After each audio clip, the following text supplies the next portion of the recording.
حضور علیہ السلام نے ارشاد فرمایا، جس نے کسی شخص کی مصیبت کو دور کیا، کسی مومن کی تکلیف کو دور کیا، وہ بیماری تھی اس کے علاج میں مدد کی، اس نے کہیں جانا تھا سواری پہ بٹھا کے لے گیا، وہ بھوکا تھا اس کو کھانا کھلا دیا، اس کی جوان بچی تھی اور گھر کی دہلیز پہ بوڑھی ہو رہی تھی، اس نے شادی میں مدد دے دی، اس کی کوئی بھی تکلیف، کوئی بھی مصیبت جس میں وہ پھنسا تھا اس سے اسے نکالا۔ اللہ تعالیٰ اس کے لیے دنیا اور آخرت میں آسانیاں پیدا کرتا ہے۔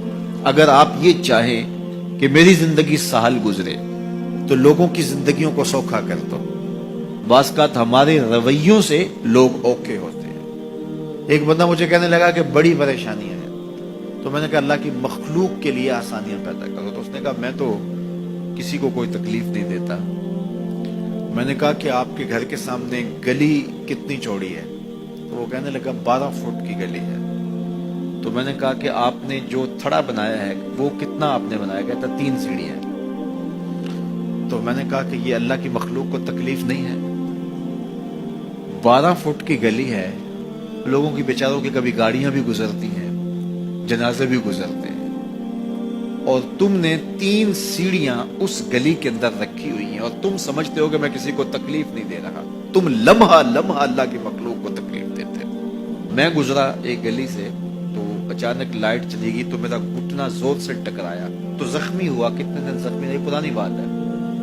تو وہ کسی نے اپنے گھر کے سامنے 3 فٹ اونچا گٹر بنایا ہوا تھا، 8-10 فٹ گلی ہے اور 2 فٹ کا گٹر اونچا بنایا ہے، اور گلی سے ہم جا رہے ہیں تو گھٹنا لگا اور زخمی ہوا۔ پتہ نہیں کتنوں کے زخمی ہوئے ہوں گے، کئی بیمار گرے ہوں گے، لیکن اس نے اس کو ہٹایا نہیں ہے، اس لیے کہ وہ سمجھتا ہے کہ گلی پر اتنا تو میرا حق ہے۔ ہمارے دین نے تو ہمیں کس قدر آسانیاں سکھائی ہیں، کس قدر سہولتیں ہمارے دین نے ہمیں دی ہیں، اور لوگوں کی جان سوکھی رہے، لوگوں کو تکلیف میں مبتلا نہ ہونے دیں، لوگوں کو اذیت میں مبتلا نہ ہونے دیں۔ میں تو یہ بھی دیکھتا ہوں کہ لوگ 12 فٹ کی گلی ہے اور اس کے اندر دکان ہے، تو سامنے اس طرف کا جو ہے وہ موٹر سائیکل کھڑا کر کے تو اندر سے جو ہے وہ کوئی چیز خرید رہے ہوتے ہیں، تو باہر سے کوئی بیچارہ آ کے ہارن دے رہا ہو، اب کھلو جا، کوئی نہیں ٹکالی پہ۔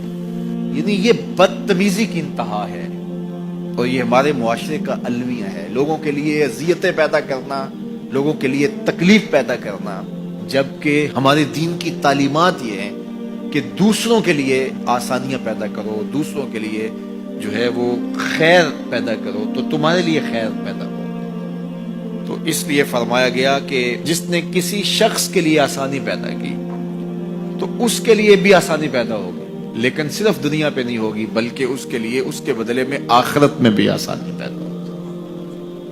تو یہ اگر ہم مزاجی زندگی بنا لیں تو وقت نہیں لگتا کوئی اس پہ، تو اللہ تعالیٰ جل شانہ آسانیاں پیدا کر دیتا ہے۔ ویسے بھی آپ کسی کی دل جوئی کریں، کسی شخص کی مدد کریں، کسی کے لیے آسانی پیدا کریں محض اللہ کی رضا کے لیے، آپ کے اندر جو طمانینت اترے گی، جو ٹھنڈ پڑے گی، اس کا کوئی جواب ہی نہیں ہے۔